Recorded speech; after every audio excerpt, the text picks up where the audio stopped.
The first story I want to get into is the story of what's going on in Minnesota.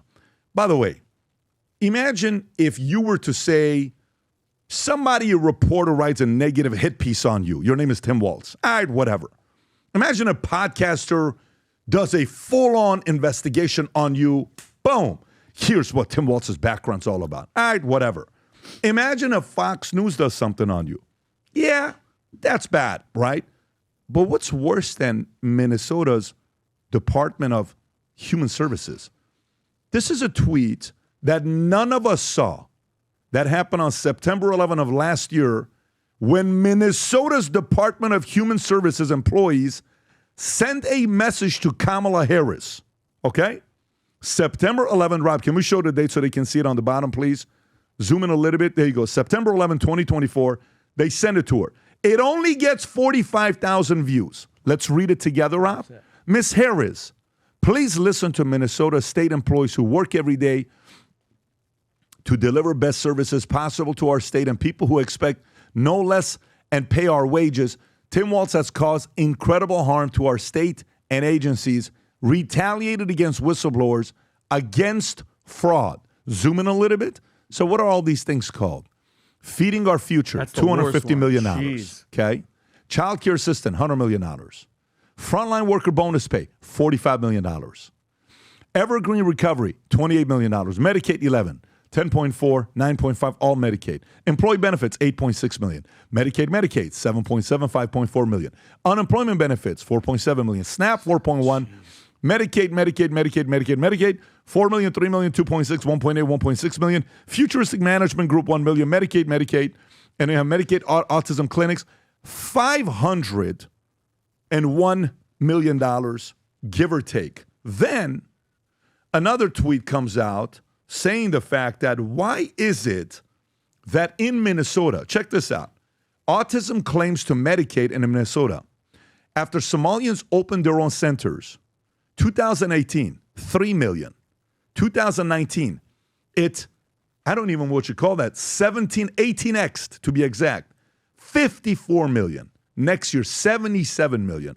2021, 183 million. 2022, 79 million. Oh my God. 2023, 399 million. And if you go a little bit lower, they ask Grok to verify it, and Grok even responds back, okay? Have any of these guys been held accountable in Minnesota?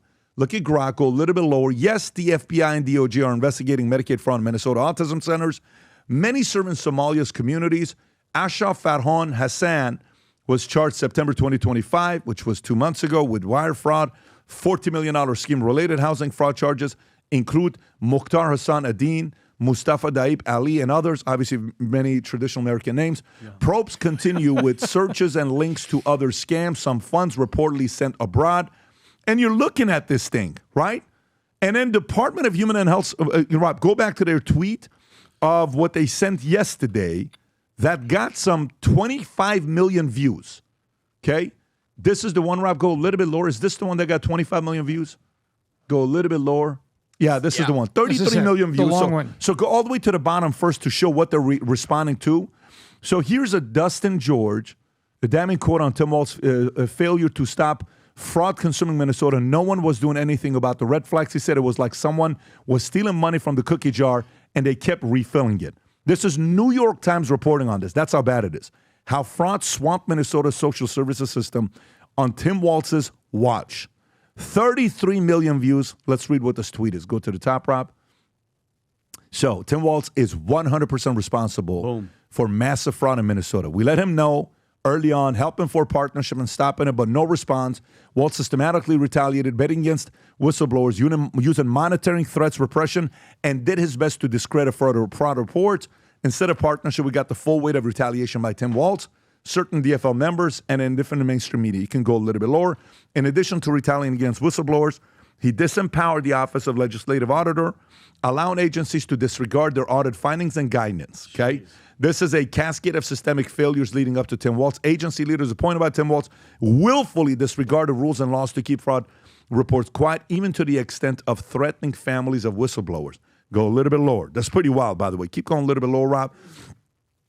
Next paragraph. As staff We firsthand withstand and observe fraud happening, yet we were shut down, reassigned, and told to keep quiet. Sometimes more leadership did not want to appear to discriminate against certain communities and were unwilling to take action such as stopping fraud that would have an adverse impact on their image. To this date, no single agency leader has been held accountable for their role in fraud, whether it's Shireen Gandhi, great last name, Jess Gale, Jody Harpstead, Natasha Mertz, Eric Grumdahl, or others. It's a structure created and maintained by Tim Walz, who had created an environment of interrelated agencies, institutions against the media, go a little bit lower in the media.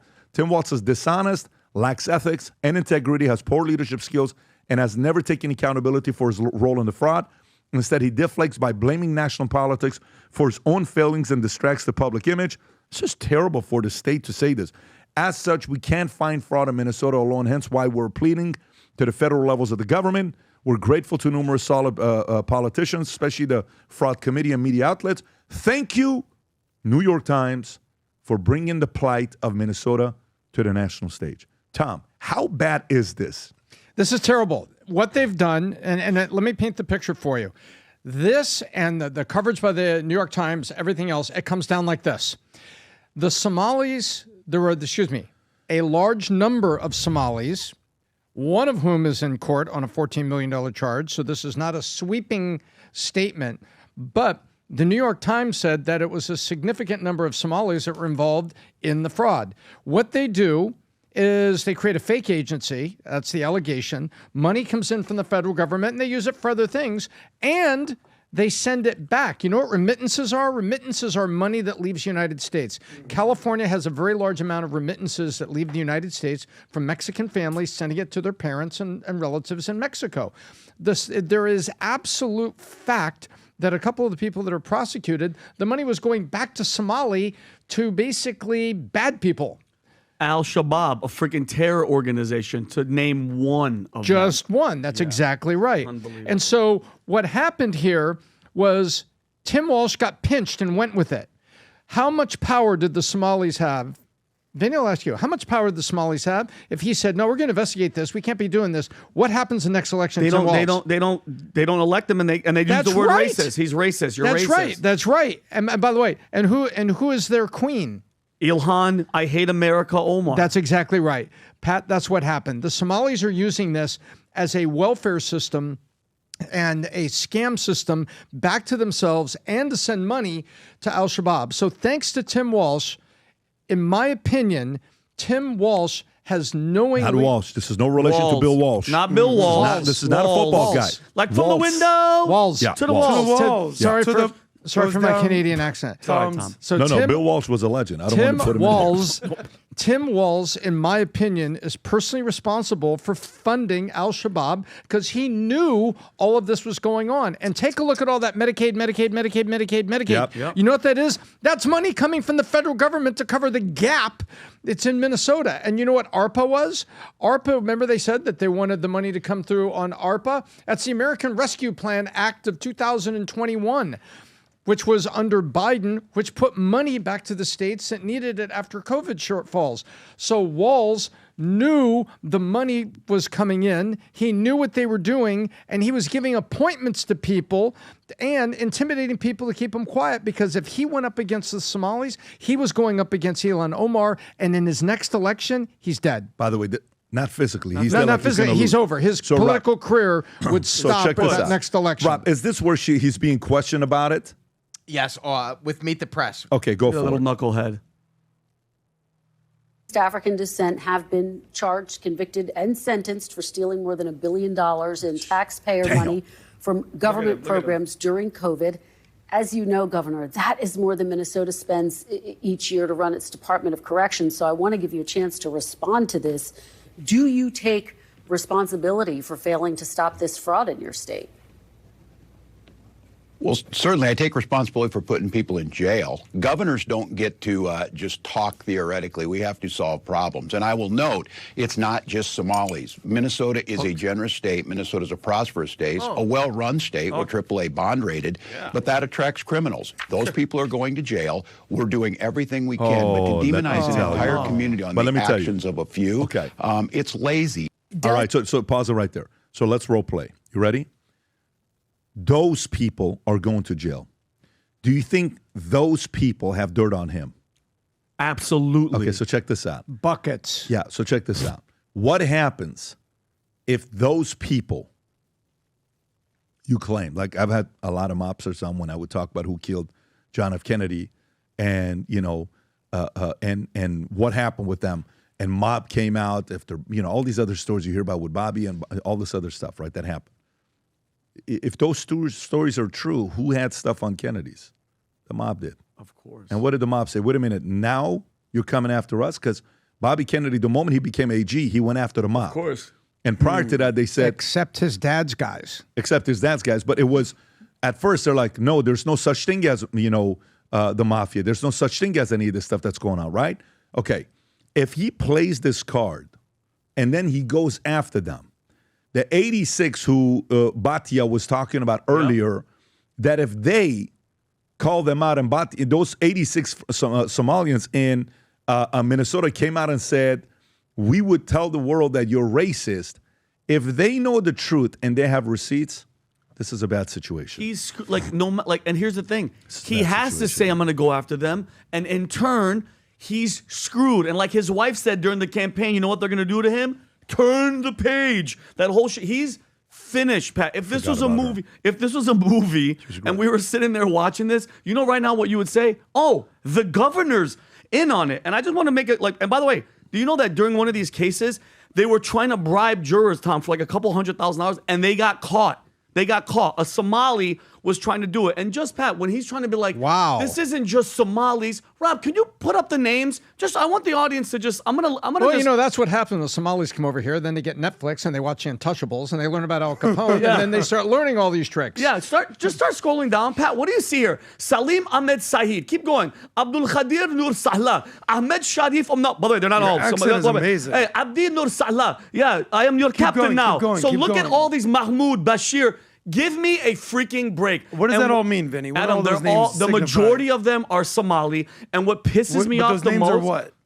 These are all the people that were in charge of the fraud. Muslim? 75 charge in connection to the $1 billion feeding the future. I didn't see that fraud. one coming. Abdi Mohammed. So give me a break. Are you sure those names are Islamic? I'm almost 99.9%. Say a couple more, just because I'm not A couple clear. more. Hold on. Fahrud Nur. Anab Artad Alwa, Sharkadi Issa. Okay, and a couple more Muhammad. Well, it sure doesn't look like the Boy Scouts in Mobile, Alabama to me. So let my point. Wait. Rob has one point. What, Rob? We have to give a shout out to Sharon Ross in the house. Sharon Ross. Sharon By the way, Ross she converted to Islam in 2017. So Sharon Ross in the gospel. Pat, you know what? This is what pisses me off the most. The Ilhan Omars, these disgusting human beings that come to our country, okay, talk shit about the country, bash the president, complain all the time, and then your people are robbing us for $1 billion, you disgusting human being. Listen, let's be a little bit respectful because last night the Celtics were playing the Timberwolves. Okay. And do you not like good halftime shows? Yeah. I like good halftime shows. Of course I do. Yesterday, at the Minnesota Timberwolves, Rob, I sent it to you, Minnesota Timberwolves and the Celtics halftime show. There's nothing like a great, phenomenal halftime show. Okay. Because it makes the game more Of exciting. course, You want to see 'cause you like look forward to backflips it. and, acrobatics and stuff like that. This is yesterday's halftime show. I think you're going to love it. Zoom in a little bit. Go ahead, Rob.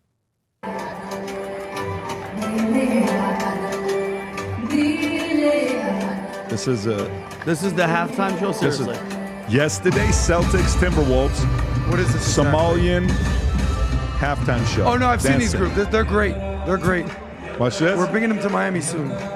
This is at the Target Center yesterday. Rob, zoom out a little bit. Let's see You guys what are it fantastic. says. Look at the crowd. Okay, Somalians dancing crowd's at loving it. Pause. Somalians dancing at half court for the Minnesota Timberwolves Celtics game. This is Derek Evans showing this. And it was verified. If you go to the bottom and check what Grok had to say, that it was verified. It was them dancing last night at the game, which is great. Some people like that. Go ahead, Vinnie. And I know that you love when this type of stuff happens, Pat. You're searching, you're digging, and then something hit me, and I was like, wait a minute. If Tim Walz, let's just say, he is involved in all this stuff is happening, Minnesota, Tommy, how much was it? Hundreds of millions of dollars in healthcare fraud. Okay, so meaning money, a lot of this money, Medicaid and all this stuff, going to illegals.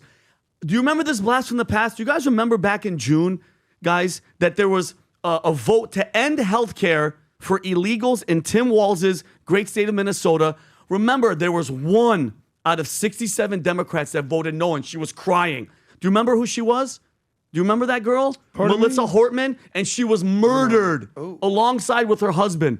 Somebody went to her house, Vance Bolter, who, by the way, was appointed on the governor's workforce development board by Tim Walz. This guy went and shot and killed her, and he said, this is Bolter saying this, he claimed Tim Walz also wanted him to kill Amy Klobuchar. Stop it. Yeah.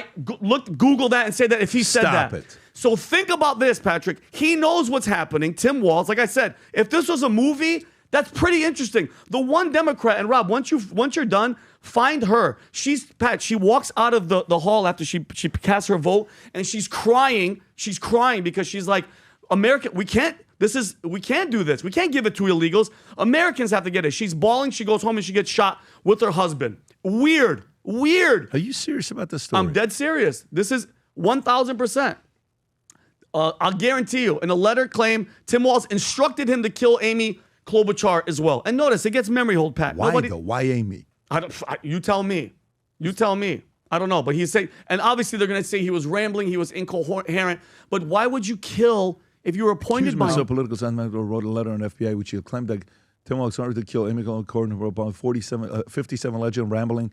Wrote a letter that former Democrat vice president candidate, as part of a plot for Walz to take her spot in the Senate, Minnesota Star Tribune, citing people familiar with the writing. The letter, which is 1.5 pages, is mostly incoherent and given insight into the muddled mind of Minnesota madman. Yeah, he's a madman. madman. The source told the outlet. Just saying, it's kind of weird that the one person that voted... he killed the one lady? He killed her and her husband at her house and then went and shot other people as well. Can I see the video of the lady that was crying? Yeah, Rob, show her. Just to remember this? This is... You're gonna remember. Melissa, she comes out of the vote, and this is her. And then she was killed shortly after this. Look at her. Will be hurt by that vote. And we worked very hard to try to get a budget deal that wouldn't include that provision. What's her DML job? Speaker Emerita Melissa. She was in Congress. Unfortunately killed by that guy, right? Unbelievable. She's a representative for that. But Patrick, mind you, Democrat crying because she feels bad that these illegals aren't going to get their Medicaid, but it's the Americans deserve it. So you know what they said? You're going against the grain. She's a Democrat. She's a Democrat. The only one that went against 67 votes that said keep the money coming. How much after crying did she get killed? I think, how long, Rob? Was it a day? Rob, Pat, it had to be that week. It had to be that week where she was shot and killed. Because the vote happened and then they shot her. Rob, go back on the link on the right there. On June 14, Hortman was finally fatally shot in her home in Brooklyn. When was the vote? So just think when the vote was. That's June 14th. So June 14th. Wow. And then when was that vote? To stop illegal aid to illegals, aid to illegals. It had to be that same week or two. It just says June. June. Bill passed June of in 2025. June. Boom. So around the same time frame. Unbelievable. How wild is that? And she's crying because she feels bad because she's like, to make it happen, we had to take that provision out of the bill. So, June 9th. June 9th. So again, 5 Patrick, days. if 5 days, if this was a movie, you know what I'd say at this point? Wait a minute, Tim, you're the governor. You have to know. You have to know. And then people are getting killed. Was she upset or was she scared? Tommy, she looked like she was upset and scared in the same breath, bro. 5 days later, you're shot and killed. Come on, bro. And by the way, Americans, if you're watching this, he almost became your vice president. Oh my God. He almost became your vice president. He was such a knucklehead. One, event away from becoming a president. Yep. Think about that. How close that was. Adam, your thoughts on this whole thing? You're from your family, so I believe. My mom is from Minnesota, yeah. so this is a story that I've been tracking for a while. So, look, Trump has come out and he's called. Listen, Trump will say things that will offend you, so this might be offensive to some of you. Trump has called and labeled certain countries shithole countries. Well, if you want to find a shithole country, look no further than Somalia. And I'm not saying that in terms of opinion or emotion. Fact check me. If you want to talk about misery, corruption, low economy, militias, gangs, failed states, look no further than Somalia. No working government, according to no the working UN. government. I mean, listen, on this list, you're going to find Yemen, Syria, Afghanistan, North Korea, Venezuela. But at the top of the list, you're going to look for Somalia. Now, you might be saying, why the hell would Somalians in Northern Africa, a 99% Muslim majority country, go to freezing ass Minnesota? Well, if you want to look into Minnesota a little bit, Minnesota's nickname is called Minnesota Nice. They're the nicest people. Oh, they're so nice. Oh, hello, Minnesota. Welcome. Here, take my house, take my family, take my entire state. It's all yours now. At some point, you're going to find some not so nice people in Minnesota who go, what the hell's going on here right now? I was in the meeting that we met at NALBA, and I was seeing a lot of guys who work for Allianz. I don't want to name names, but a lot of them are based in Minnesota. And I go, guys, what the hell's going on with your state? And keep in mind, in the insurance industry, they got to kind of keep it buttoned up. And they didn't want to say anything. And I was like, guys, time to grow some frickin' balls here and say what you really think.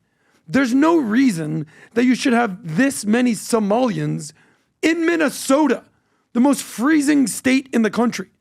It makes no sense. So you inherit these war-torn, ravaged individuals who are funding terrorist groups like Al-Shabaab and bring them through your refugee program that you set up through your church. You know, what's the book that you always recommend for people who are too nice? No More Mr. Nice Guy. Everyone in Minnesota who cares about Minnesota, the Scandinavian bastion in North America, needs to read No More Mr. Nice Guy and stop accepting this Somali BS. If they want to get on board and say, hey, we're proud to be an American, proud to be a Minnesotan, great.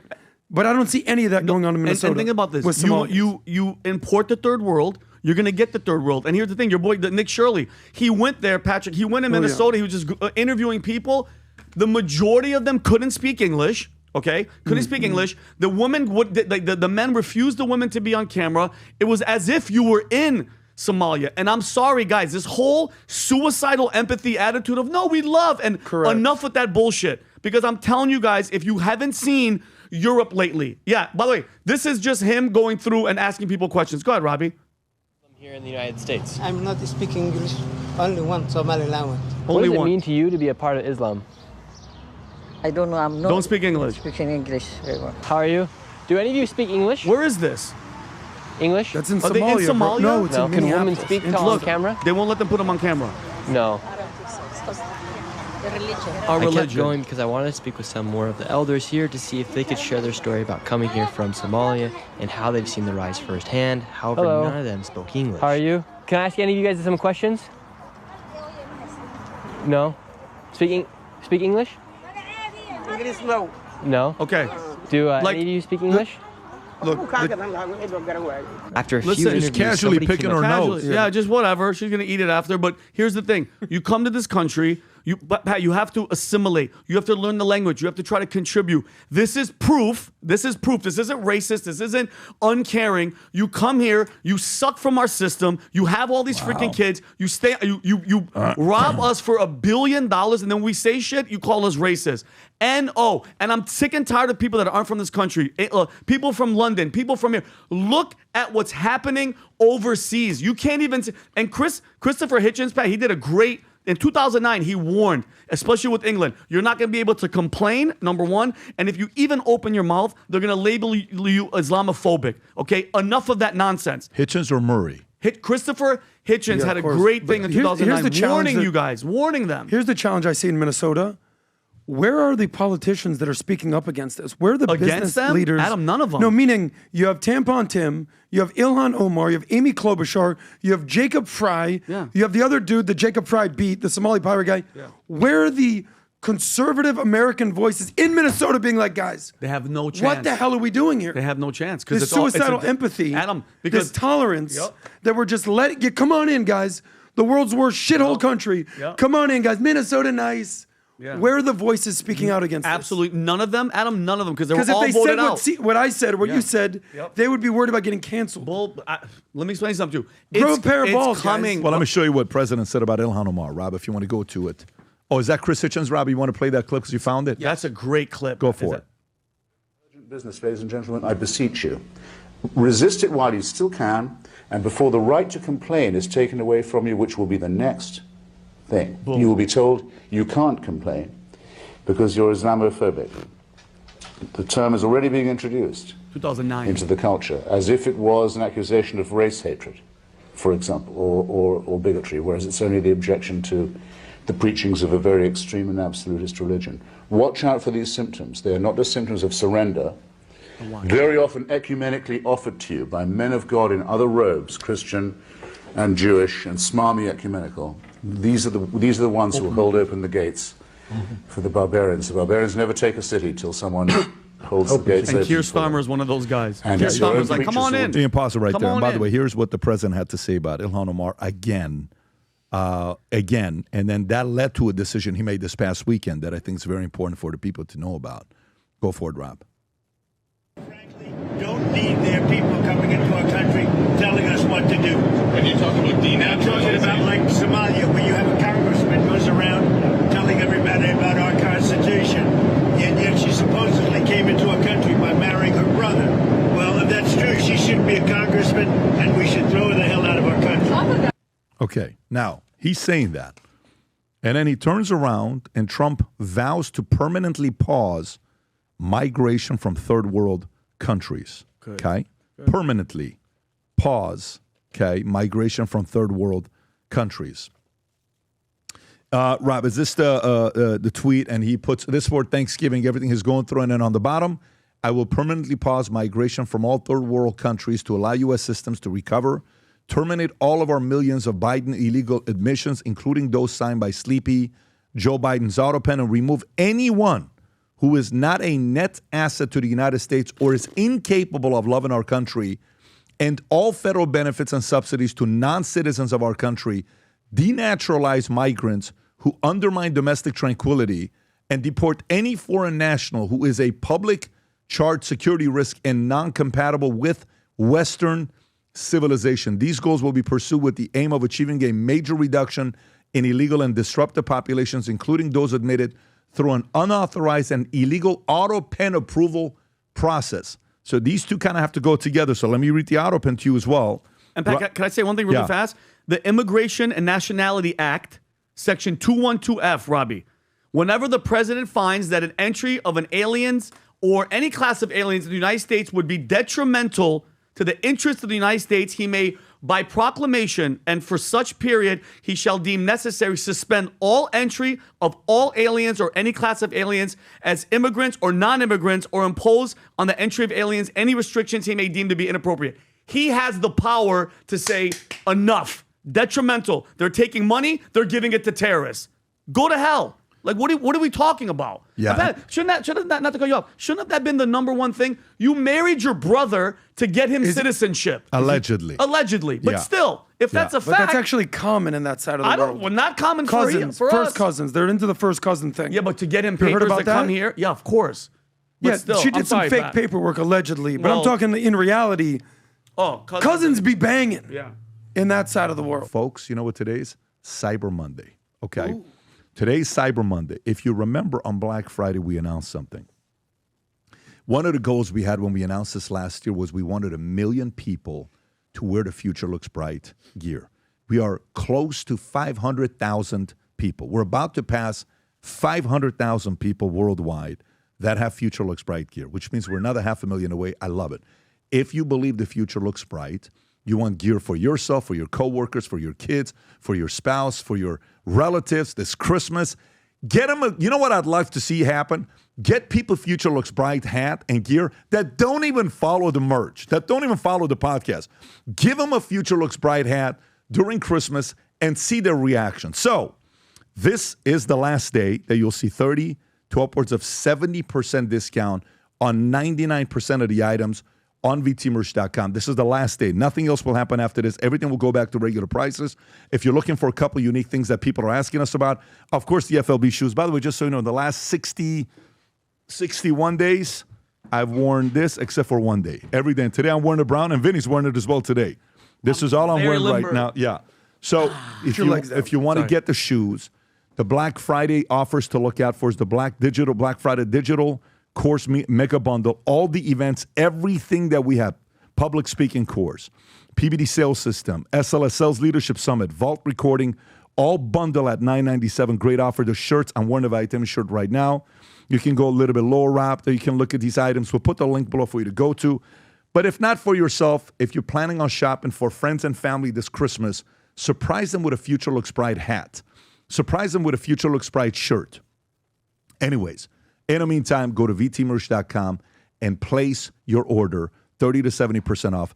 And for the crazy ones, because all the mystery boxes are gone. Those are completely gone. We don't have a single one of those left. But if you're crazy enough to place an order over $2,000, we're going to get all the lists tomorrow. We're going to draw one of them. Wow. And someone's going to be invited to come have dinner with us here in Florida. We'll go to Casa D'Angelo. We'll have dinner. Then you'll be sitting right here in between me and Vinnie, and we'll do podcasts together. Woo! So go to vtmerch.com, place an order over $2,000, and then you'll get yourself possibly a seat when we do the draw on PBD Podcast. Vinnie. If you enjoyed this video, you want to watch more videos like this, click here. And if you want to watch the entire podcast, click here.